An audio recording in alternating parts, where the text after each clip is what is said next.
March 7th devotional. God's business is putting things right. He loves getting the lines straight. Psalms 11:7. In the wilderness of loneliness, we are terribly vulnerable. What we want is out, and sometimes there appear to be some easy ways to get there. Will we take Satan up on his offers, satisfy our desires in ways never designed by God, seek security outside of his holy will? If we do, we may find a measure of happiness, but not the lasting joy our Heavenly Father wants us to have. So many things go on in our lives that keep us from putting things right. What changes can you make to get your life straight with God? So I'm going to talk with y'all just a little bit. I hope you guys are still enjoying the readings that I'm doing. It looks like we're getting pretty close with the Blue Castle. Not to be, I don't know, about maybe halfway mark on the book. So I think we're doing pretty good with it. So like I said, I hope you guys are still enjoying it. Don't have a lot to tell you. Of course, spring is trying to knock on the door, and this weekend coming up is going to be spring forward, so we'll lose our hour of sleep. So I'll be a cranky person on Monday because I'm not a morning person and I really do like my sleep. So let's see. I've gotten my GoPro. I got a GoPro, so I got a GoPro 8. I'd been looking at them, trying to decide, about getting one, but I had a friend of mine who put theirs up for sale. Never used it and got 4 batteries to go with it. So what I'm looking forward to doing on my videos is to give you guys a heads-on view type shot. So I'll have the camera on my head. That's the the harness that they have for helmets, like for people who go bike riding and things of that nature. So you'll have a bird's eye view point on of, like, from my point of view of me looking at the diamond painting and working on the picture, that you also get that same view along with the overhead view that I use with my other camera, just to do the filming. So that's the kind of idea that I want to do. I don't have the harness yet to go on my head from we're going to probably get it from Best Buy. I haven't purchased that yet, so I got to watch a little bit more videos, I think, on YouTube of showing me how to use the GoPro.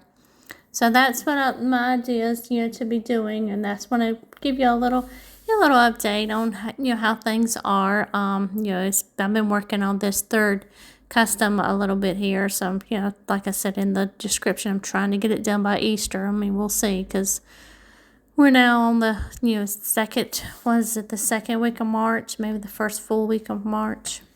Trying to get where I can look on my calendar here to see where I'm at. So yeah, the first full week of March. I'm still playing catch up at work. Just trying to catch up on things that we got behind on for the 2 weeks that we were down. So we're still playing that. Still playing catch up there.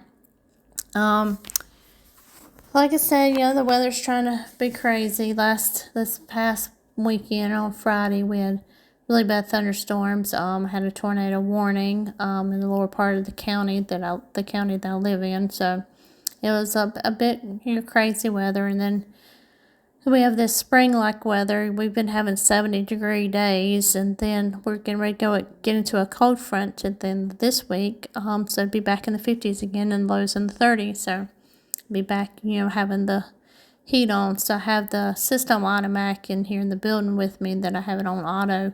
So 72 degrees, and as heat-wise in the morning, and then as the day warms, it goes, to air condition. So that's what I've been dealing with. Been doing using a lot of different pans. You'll see different pans in the videos and everything, and using different waxes. I have a Mary Mud. I put that information in the description. I've been using her scented tacky is pretty much what it is, or scented mud at any rate. And I had to put that in the refrigerator. So I put all the packets in the refrigerator to let it get, I think for me it was getting too soft because it was too warm out here, because like I said, it's been in the 70s. And even though I have the system that has air, I don't have it like freezing in here because I'm cold-natured, so I'm not going to have it freezing in here. But I noticed that it felt like the mud was getting kind of greasy and soft. So like I said, I had to put it in the refrigerator. So that's what I used tonight. It seemed to do okay after I took it, put it in all my pans. So we'll see how it does. But I just want to give you a little short, hey, how you doing? This is what I got going on. So I'll talk with y'all later. Chapter 12. Valancy hurried home through the faint blue twilight, hurried too fast, perhaps. The attack she had when she thankfully reached the shelter of her own room was the worst yet. It was really very bad. She might die in one of those spells. It would be dreadful to die in such pain. Perhaps this was death. Valancy felt pitifully alone. When she could think at all, she wondered what it would be like to have someone with her who could sympathize, someone who really cared, just to hold her hand tight, if nothing else. Someone just to say, yes, I know it's dreadful, be brave, you'll be better. Not someone merely fussy and alarmed, not her mother or Cousin Stickles. Why did the thought of Barney Snaith come into her mind? Why did she suddenly feel, in the midst of this hideous loneliness of pain, that he would be sympathetic, sorry for anyone that was suffering? Why did he seem to her like an old, well-known friend?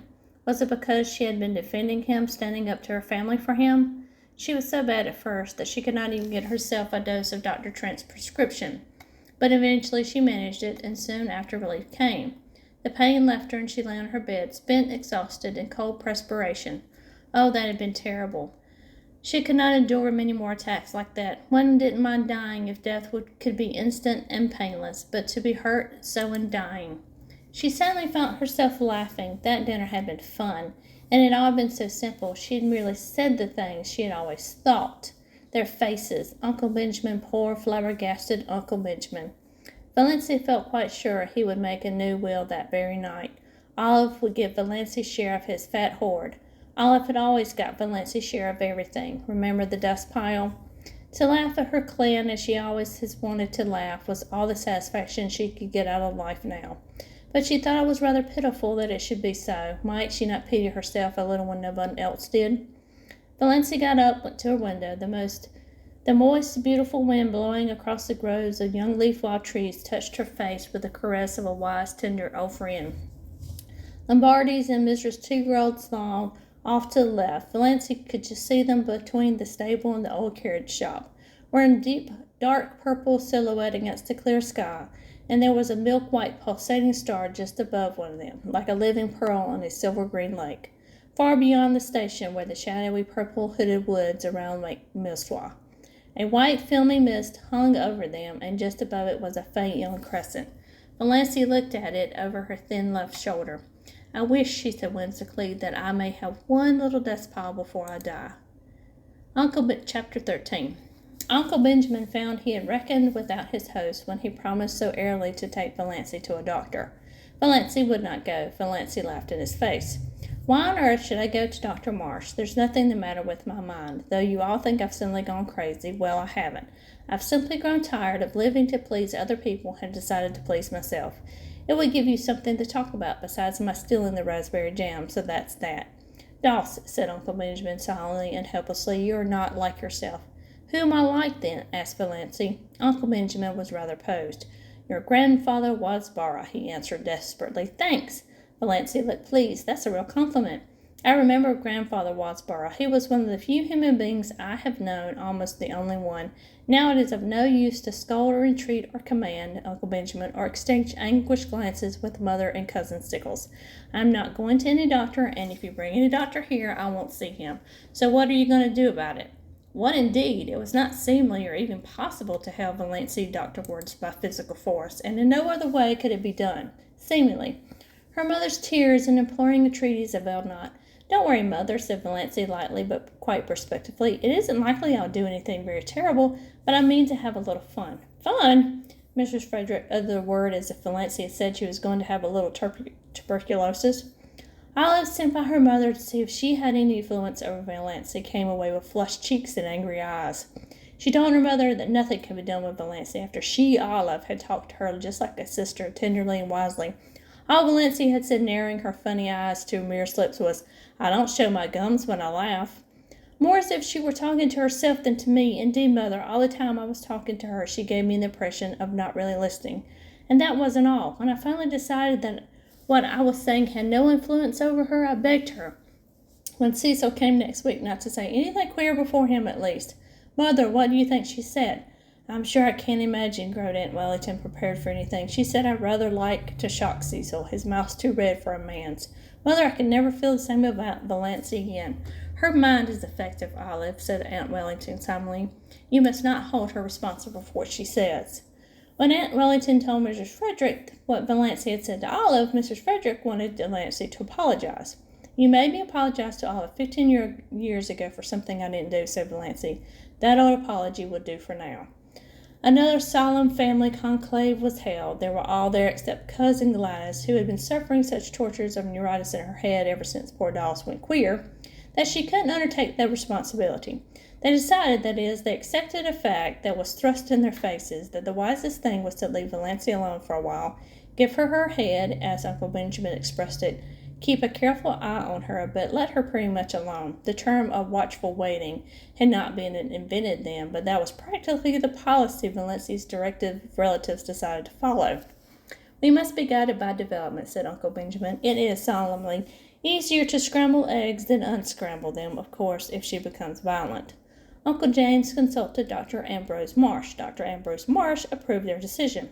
He pointed out to irate Uncle James, who would have liked to lock Valancy up somewhere out of hand, that Valancy had not as yet really done or said anything that could be construed as proof of lunacy. And without proof, you cannot lock people up in this degenerate age.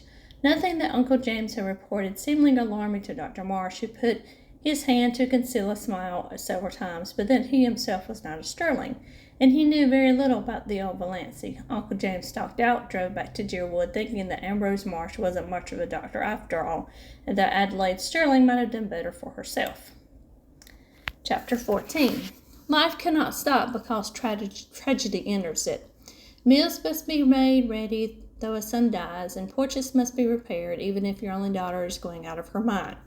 Mrs. Frederick, in her systematic way, had long ago appointed the second week in June for the repairing of the front porch, the roof of which was sagging dangerously. Roaring Abel had been engaged to do it many months before, and Roaring Abel promptly appeared on the morning of the first day of the second week and fell to work. Of course he was drunk.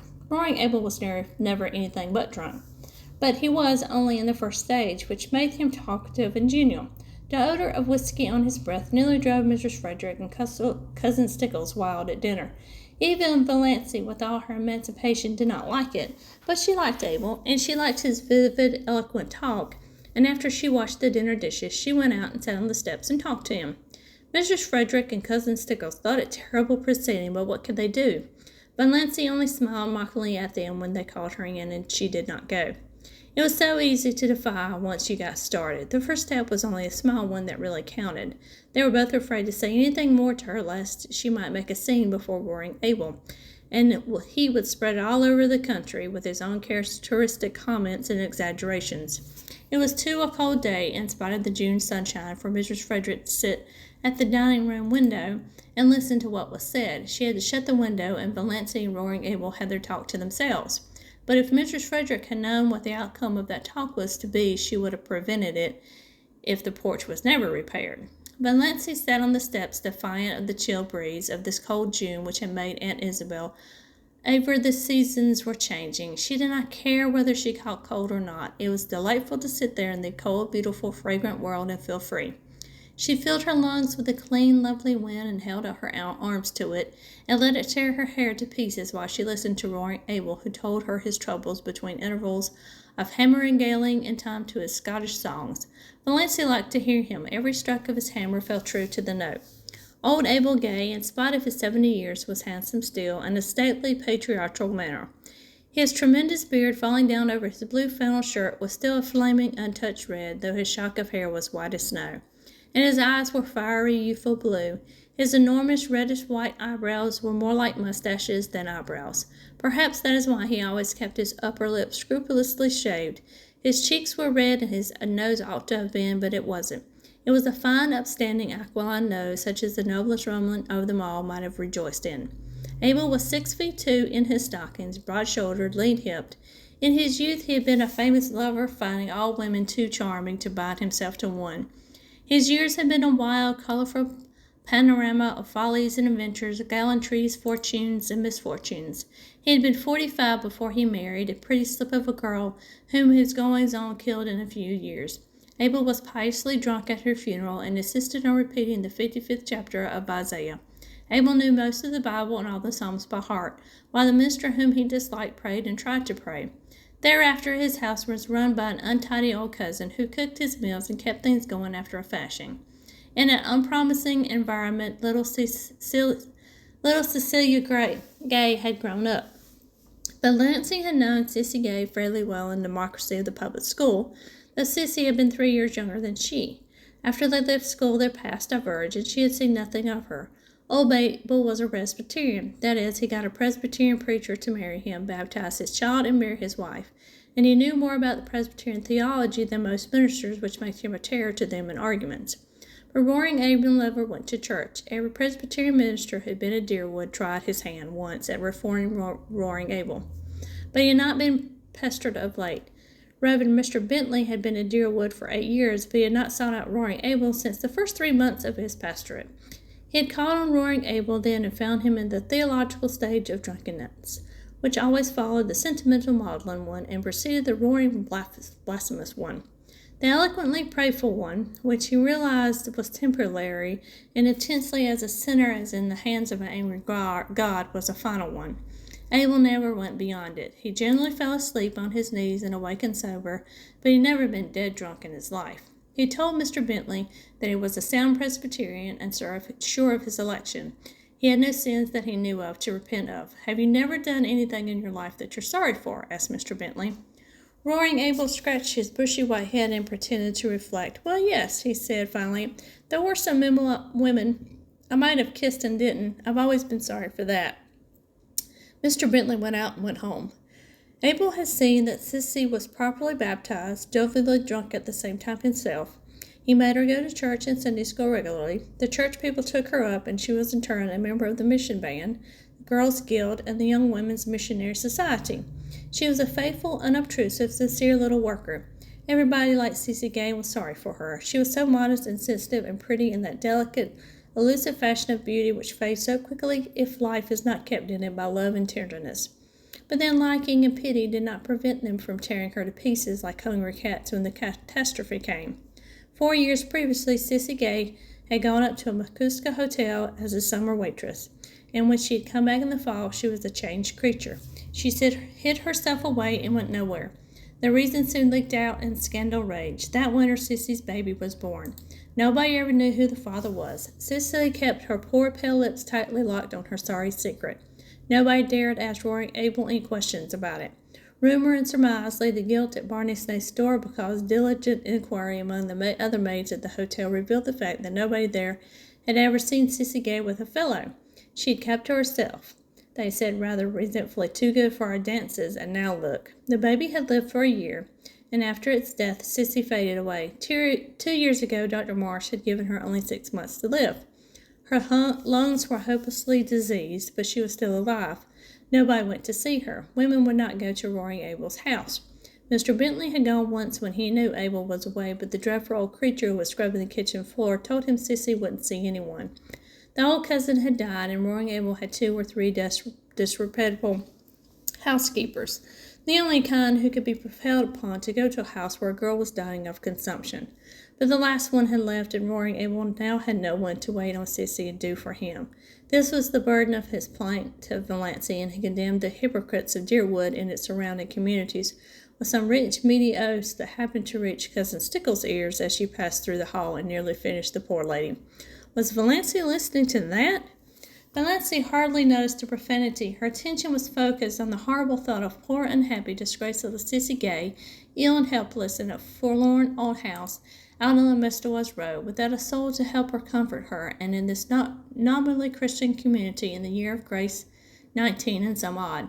Do you mean to say that Sissy is all alone there now, with nobody to do anything for her? Nobody? Oh, she can move about a bit and get a bite and sup when she wants it, but she can't work. It's hard for a man to work all day and go home at night tired and hungry and cook his own meals. Sometimes I'm sorry I kicked old Rachel Edwards out. Abel described Rachel's picturesquely. Her face looked as if it had worn out 100 bodies, and she moped. Talk about temper. Temper's nothing to mope in. She was too slow to catch worms. Dirty. I ain't unreasonable. I know a man has to eat his peck before he dies, but she went over the limit. What do you suppose I saw that lady do? She makes some pumpkin jam and had it on the table in glass jars with tops off. The dog got up on the table, stuck his paw into one of them. What did she do? She just took hold of the dog and run the syrup off his paw back into the jar. Then she screwed the top on and set it in the pantry. I sits open the door and said to her, "Go." The dame went, and I fired the jars of pumpkin after her, 2 at a time, though I die laughing to see old Rachel run with them pumpkin jars running after her. She told everyone I'm crazy, but nobody'll come for love or money. But Sissy must have someone to look after her, insisted Valancy, whose mind was centered on this aspect of the case. She did not care whether Roaring Abel had anyone to cook for him or not, but her heart was wrung for Cicely Gay. How she gets on, Barney Snaythaw always drops in when he's passing and does anything she wants done, brings her oranges and flowers and things. There's a Christian for you, yet that sanctimonious, sniveling parcel of St. Andrew's people wouldn't be seen in the same side of the road with him. Their dogs will go to heaven before they do, and their minister slick as a cat had licked him. There are plenty of good people, both in St. Andrew's and St. George's, who'd be kind to Sissy if you would behave yourself, said Valancy severely. They're afraid to go near your place, because I'm such a sad old dog, but I don't bite. Never bit anyone in my life. A few loose words spilled around don't hurt anyone, and I'm not asking people to come, don't want them poking and prying about. What I want is a housekeeper. If I shaved every Saturday and went to church, I'd get all the housekeepers I want. I'd be respectable then. But what's the use of going to church when it's all settled by predestination? Tell me that, miss. Is it? Said Valancy. Yes, can't get around it nohow. Wish I could. I don't either heaven or hell for steady. Wish a man could have mixed in equal proportions.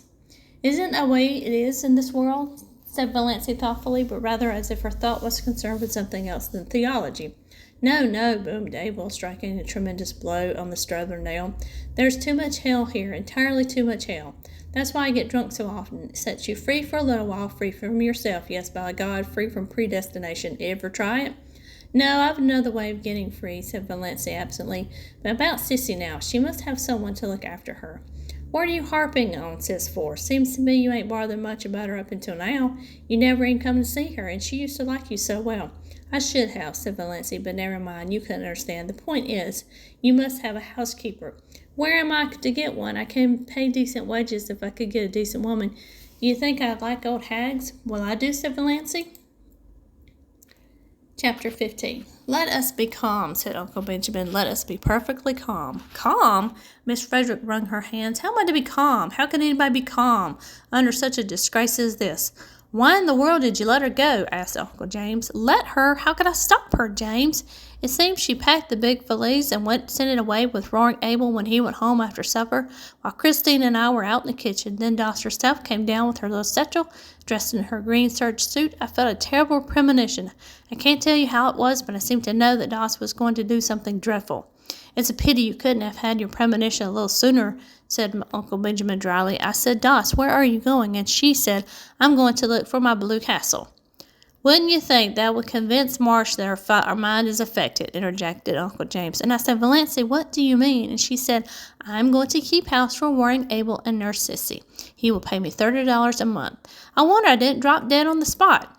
You should have let her go. You shouldn't have let her out of the house, said Uncle James. You should have locked the door. Anything. She was between me and the front door, and you can't realize how determined she was. She was like a rock. That's the strangest thing of all about her. She used to be so good and obedient, and now she's neither to hold or bind. But I said everything. I couldn't think of to bring her to her senses. I asked her if she had no regard for her reputation. I asked her solemnly, Doss, when a woman's reputation is once smirched, nothing can ever be made spotless again. Your character will be gone forever if you go to Roaring Abel's to wait on a bad girl like Sissy Gay. And she said, I don't believe Sissy was a bad girl, but I don't care if she was. Those were her very words. I don't care if she was. She has lost all sense of decency, exploded Uncle Benjamin. Sissy Gay is dying, she said, and it's a shame and a disgrace that she's dying in a Christian community with no one to do anything for her. Wherever she's been or done, she's a human being. Well, you know, when it comes to that, I suppose she is, said Uncle James, with the air of one making a splendid concession. I asked Doss if she had no regard for appearances, and she said, I've been keeping up appearances all my life, now I'm going in for realities. Appearances can go hang. Go hang! An outrageous thing, said Uncle Benjamin violently, an outrageous thing. Which relieved his feelings, but didn't help anyone else. Mrs. Frederick wept Cousin Stickles stuck up the refrain between her moans of despair. I told her, we both told her, that Roaring Abel had certainly killed his wife in one of his drunken rages and would kill her, and she laughed and said, I'm not afraid of Roaring Abel. He won't kill me. He's too old for me to be afraid of his gallantries. What does she mean? What are gallantries? Mrs. Frederick saw that she must stop crying if she wanted to regain control of the conversation. I said to her, Valancy, if you have no regard for your own reputation, your family standing, have you none of my feelings? She said none. Just like that, none. Insane people never do have any regard for other people's feelings, said Uncle Benjamin. That's one of the symptoms. I broke out in tears then. She said, Come on now, Mother, be a good sport. I'm going to do an act of Christian charity, and for the damage it would do to my reputation, why, you know I haven't any matrimonial chances anyhow, so what does it matter? And with that she turned and went out. The last words I said to her, said Cousin Stickles pathetically, were, Who will rub my back at nights now? And she said, but no, I cannot repeat it. Nonsense, says Uncle Benjamin. Out with it. There is no time to be squeamish. She said, Cousin Stickles' voice was a little more than a whisper. She said, Oh, darn. To think I should have lived to hear my daughter swearing, sobbed Mrs. Frederick. It was only intimidation swearing, faltered Cousin Stickles, desirous of smoothing things over now that the worst was out, but she had never taught about the banister. It will only be a step from that to real swearing, said Uncle James sternly. The worst of this, Mrs. Frederick, hunting for the dry spot on her handkerchief, is that everyone will now know she is deranged. We can't keep it a secret any longer. Oh, I cannot bear it. You should have been stricter with her when she was young, said Uncle Benjamin. I don't see how I could have been, said Mrs. Frederick thoughtfully enough. The worst feature of this case is that the snake scoundrel is always hanging around Roaring Abel, said Uncle James. I should be thankful if nothing worse comes of this mad freak than a few weeks of Roaring Abel's. Cece Gay can't live that much longer. And she didn't even take her flannel petticoat, lamented Cousin Stickles. I'll see Ambrose Marsh again about this, said Uncle Benjamin, meaning Valancy, not the flannel petticoat. I'll see Lawyer Ferguson, said Uncle James. Meanwhile, added Uncle Benjamin, let us be calm.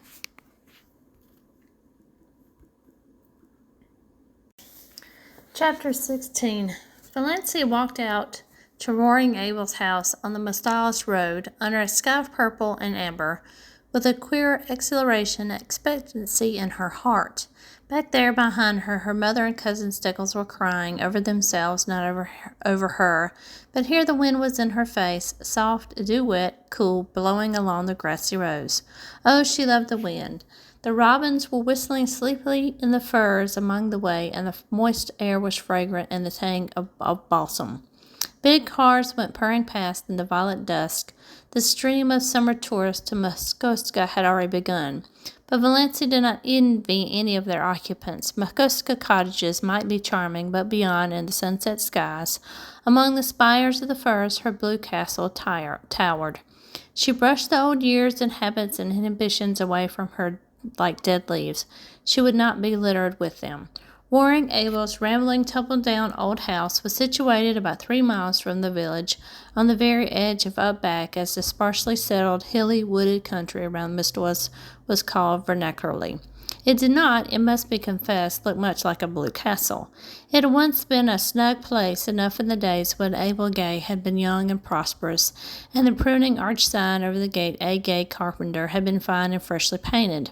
Now was a faded, dreary old place with a leprous patch roof and shutters hanging askew. Abel never seemed to do any carpenter jobs about his own house. It had a listless air, as if tired of life. There was a dwindling grove of ragged, crone-like old spruces behind it. The garden which Sissy used to keep neat and pretty had run wild. On 2 sides of the house were fields full of nothing but mulleins. Behind the house was a long stretch of useless barrens, full of scrub pines and spruces, with here and there a blossoming bit of wild cherry, running back to a belt of timber on the shores of Lake Mistwas, 2 miles away. A rough, rocky, boulder-strewn lane ran through it in the woods, a lane white with pestiferous, beautiful daisies. Roaring Abel met Valancy at the door. So you've come, he said incredulously. I never supposed that ruck of Sterlings would let you. Valancy showed all her pointed teeth in a grin. They couldn't stop me. I didn't think you'd so much spunk, said Roaring Abel admiringly. And look at the nice ankles of her, he added as he stepped aside to let her in. If Cousin Stickles had heard this, she would have been certain that Valancey's doom, earthly and unearthly, was sealed. But Abel's supernatural gallantry did not worry Valancey. Besides, this was the first compliment she had ever received in her life, and she found herself liking it. She sometimes suspected she had nice ankles, but nobody had ever mentioned it before. And the sternly-clad ankles were among the unmentionables. Roaring Abel took her into the kitchen where Sissy Gay was lying on the sofa, breathing quickly with little scarlet spots on her hollow cheeks. Valencia had not seen Cecilia Gay for years. Then she had such a pretty creature, a slight blossom-like girl with soft golden hair, clear-cut and almost waxen features, and large, beautiful blue eyes. She was shocked at the change in her. Could this be sweet Sissy, this pitiful little thing that looked like a tired, broken flower? She wept all the beauty out of her eyes. They looked too big, enormous in her wasted face. The last time Valencia had seen Cecilia Gray, those faded, piteous eyes had been limpid, shadowy blue pools aglow with mirth. The contrast was so terrible that Valencia's own eyes filled with tears. She knelt down by Sissy and put her arms around her. Sissy, dear, I've come to look after you. I'll stay with you till as long as you want me. Oh, Sissy put her thin arms about Valencia's neck. Oh, will you? It's been so lonely. I can wait on myself, but it's been so lonely. It would just be like heaven to have someone here like you. You were always so sweet to me long ago. Valencia held Sissy close. She was suddenly happy. Here was someone who needed her, someone she could help. She was no longer a superfluity. Old things had passed away. Everything had become new. Most things are predestined, but some things are just darn sure luck, said Roaring Abel, complacently smoking his pipe in the corner. Chapter 17. When Valencia had lived for a week at Roaring Abel, she felt as if years had separated her from her old life and all the people she had known in it. They were beginning to seem remote, dreamlike, far away. As the days went on, they seemed still more so, until they ceased to matter altogether. She was happy. Nobody ever bothered her with conundrums or insisted on giving her purple pills. Nobody called her Doss or worried about her catching cold. There were no quilts to piece, no abominable rubber plant to water, no ice-cold maternal tantrums to endure. She could be alone whenever she liked, go to bed when she liked, sneeze when she liked. In the long, wondrous northern twilights, when Sissy was asleep and Roaring Abel away, she could sit for hours on the shaky back veranda steps, looking out over the barrens to the hills beyond, covered with their fine purple bloom, listening to the friendly wind singing wild, sweet melodies in the little spruces, and drinking the aroma of sun grasses until darkness flowed over the landscape like a cool, welcome wave. Sometimes of an afternoon, when Sissy was strong enough, the two girls went into the barrens and looked at the wood flowers. But they did not pick any. Valencia had read to Sissy the gospel thereof, according to John Foster. It is a pity to gather wood flowers. They lose half of their witchery away from the green, and then they flicker. The way to enjoy wood flowers is to track them down to their remote haunts, gloat over them, and then leave them with backward glances, taking with us only the beguiling memory of their grace and fragrance. Valencia was in the midst of realities after a lifetime of realities, and busy, very busy. The house had to be clean. Not for nothing had Valencia been brought up in the sterling habit of neatness and cleanliness. If she found satisfaction in cleaning dirty rooms, she got her fill of it there. Roaring Abel thought she was foolish to bother doing so much more than she was asked to do. But he did not interfere with her. He was very well satisfied with his bargain. Valencia was a good cook. Abel saw she got a flavor into things. The only fault he found with her was that she did not sing at her work. Folks should always sing at their work, he insisted. Sounds cheerful-like. Not always, reported Valencia. Fancy a butcher singing at his work, or an undertaker. Abel burst into his great broad laugh. There's no getting the better of you. You've got an answer every time. I should think the Sterlings would be glad rid of you. They don't seem to be like sassed back. During the day, Abel was generally away from home, if not working, then shooting or fishing with Barney Snaith. He generally came home at nights, always very late, and often very drunk. The first night they heard him come howling into the large, Sissy had told Valencia not to be afraid. Father never does anything, he just makes noise. Valencia lying on the sofa in Sissy's room where she had been elected to sleep lest Sissy should need attention in the night. Sissy would never have called her, was not afraid, and said so. By the time Abel had got his horses put away, the roaring stage had passed, and he was in the room at the end of the hall crying and praying. Valencia could still hear his dismal moans when she went calmly to sleep. For the most part, Abel was a good-natured creature, but occasionally he had a temper. Once Valency asked him coolly, "What is the use of getting in a rage?" "It's such a relief," said Abel. They burst out laughing together. "You're a great little sport," said Abel admiringly. "Don't mind my bad French. I didn't mean anything by it. Just habit. Say I like a woman that ain't afraid to speak to me. Sis there always says too meek, too meek. That's why she got adrift. I like you." "All the same," said Valency, determined, "there's no use in sending things to hell, as you're always doing. I'm not going to have you tracking mud all over the floor I've just scrubbed. You must use the scraper whenever you're consigned to it, perdition or not." Sissy loved the cleanness and neatness. She kept it so too until her strength failed. She was very pitifully happy because she had Valency with her. It had been so terrible, long, lonely nights, days with no companionship save those dreadful old women who came to work. Sissy had hated and feared them. She clung to Valency like a child. There was no doubt that Sissy was dying, yet at no time did she seem alarmingly ill. She did not even cough a great deal. Most days she was able to get up and dress, sometimes even to work about the garden or the barrens for an hour or two. After a few weeks after Valency's coming, she seemed to so much better that Valency began to hope that she might get well. But Sissy shook her head. "No, I can't get well. My lungs are almost gone, and I don't want to. I'm so tired, Valency. Only dying can rest me. But it's lovely to have you here. You'll never know how much it means to me. But, Valency, you work too hard. You don't need to. Father only wants his meals cooked. I don't think you're strong yourself. You turn pale sometimes. And those drops you take. Are you well, dear?" "I'm all right," said Valency lightly. She would not have Sissy worried. "And I'm not working hard. I'm glad to have some work to do, something that really wants to be done." "Then," said Sissy, slipped her hand wistfully into Valency's, "don't let's talk any more about my being sick. Let's just forget it. Let's pretend I'm a little girl again, and you've come here to play with me. I used to wish that long ago, wish that you would come. I knew you couldn't, of course. But how I did wish it. You always seemed so different from the other girls, so kind and sweet. And if you had something in yourself nobody knew about, some dear pretty secret. Had you, Valency?" "I had my blue castle," said Valency, laughing a little. She was pleased that Sissy had thought of her like this. She had never suspected that anybody liked or admired or wondered about her. She told Sissy all about her blue castle. She had never told anyone about it before. "Everyone has a blue castle, I think," said Sissy softly. "Only everyone had a different name for it. I had mine once." She put her two thin hands over her face. She did not tell Valency then who had destroyed her blue castle, but Valency knew that, whoever it was not Barney Snake.